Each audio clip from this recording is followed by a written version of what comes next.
आर्मीज, मैंने काफी comments note किए हैं जहां तुम्हारा गिला होता है कि बीटीएस हमें इग्नोर करते हैं, लेकिन आज मैं तुम्हें कुछ ऐसे प्रूफ्स और बातें बताऊंगी जो तुम्हारा दिल चेंज कर देंगे। जरा सोचो, वो जिमिन जो छोटी सी बात पर भी सॉरी और थैंक यू कह देता है, चाहे बात उससे रिलेटेड हो या ना हो, सिर्फ इसलिए ताकि हम हर्ट ना हो। क्या वो किसी कंट्री के आर्मी को इग्नोर कर सकता है? या RM जिसने UN स्पीच में कहा था, no matter who you are where you are from, क्या तुम्हें लगता है उसके लिए हम पाकिस्तान वाले अलग हैं? नहीं, उसके लिए हम सब एक ही फैमिली हैं। यूंगी जिसने कॉन्सर्ट में कहा, our music is for everyone who listens anywhere in the world, उसके लिए सिर्फ एक मैप नहीं, पूरी दुनिया है। होस्योक जो हर फैन मीट में हर फैन को सेम वार्मथ देता है, उसकी स्माइल कभी पासपोर्ट चेक नहीं करती। जिन जो हमेशा दुआ देता है, ईट वेल स्टे हेल्थी, क्या वो सिर्फ एक जगह के लिए होता है?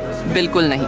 वी जो आई पर्पल यू को एक प्रॉमिस कहता है, और प्रॉमिस कभी बॉर्डर्स में नहीं बनते। जुंगकुक जिसने कहा, where you are I will sing for you, उसके लिए वेयर में पाकिस्तान भी है, हमेशा था, हमेशा रहेगा। और अब उन लोगों के लिए जो कहते हैं, क्या BTS ने कभी हमारे लिए कुछ कहा? क्या उन्होंने कहा कि वो पाकिस्तान के साथ हैं? आर्मीज, BTS ने कभी किसी कंट्री का नाम लेकर फेवरेटिज्म नहीं किया, क्योंकि उनका प्यार सबके लिए बराबर है। अगर वो आज कह दें हम पाकिस्तान के साथ हैं, तो इसका मतलब ये होगा कि वो दूसरे देशों के साथ नहीं है, और वो ऐसा कभी नहीं चाहते। लेकिन मुस्लिम आर्मीज के लिए BTS ने हमेशा रिस्पेक्ट दिखाई है। RM ने एक इंटरव्यू में कहा कि हिजाब पहनने वाली फैंस बहुत ब्यूटीफुल लगती हैं। शुगा ने तुरंत कहा, वो हसीन होती हैं, इसलिए हिजाब करती हैं, और वो ब्यूटी में कोरियन गर्ल्स को भी मात दे सकती हैं। RM ने एक और बार एडमायर किया कि हिजाब में एलिगेंस और कॉन्फिडेंस दोनों होता है। कई दफा देखा गया है कि BTS ने मुस्लिम फैंस को देखकर अस्सलामु अलैकुम बोला। उन्होंने ये लफ्ज विशेष रूप से सीखा ताकि अपना प्यार और इज्जत दिखा सकें। रमजान के समय पर उन्होंने रमजान मुबारक विशेस दी हैं, और हलाल फूड का ध्यान रखा जब उनके मुस्लिम स्टाफ फैंस के लिए अरेंज किया गया।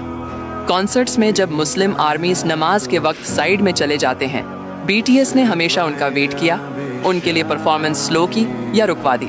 और जो लोग इंडिया का एग्जाम्पल देते हैं, हाँ, BTS ने इंडियन आर्मीज का शुक्रिया अदा किया है।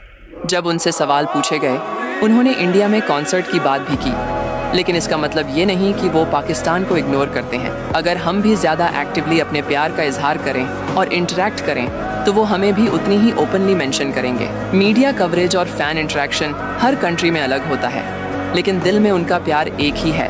और जहाँ तक पाकिस्तान में फिजिकली आने की बात है, वो अपने स्केड्यूल्स, कॉन्ट्रैक्ट्स और पॉलिटिकल सिचुएशंस की वजह से हर जगह नहीं जा पाते। लेकिन इसका मतलब ये बिल्कुल नहीं कि उनका दिल यहाँ नहीं है।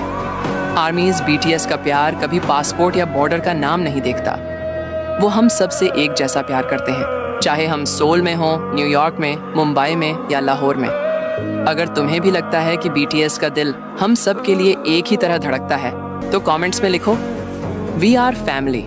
और याद रखो, डिस्टेंस सिर्फ स्क्रीन का होता है, दिल का नहीं। और हाँ, उदास मत हो, ऐसा मत सोचो क्योंकि तुम स्ट्रांग हो, हमारा प्यार इतना कमज़ोर नहीं है।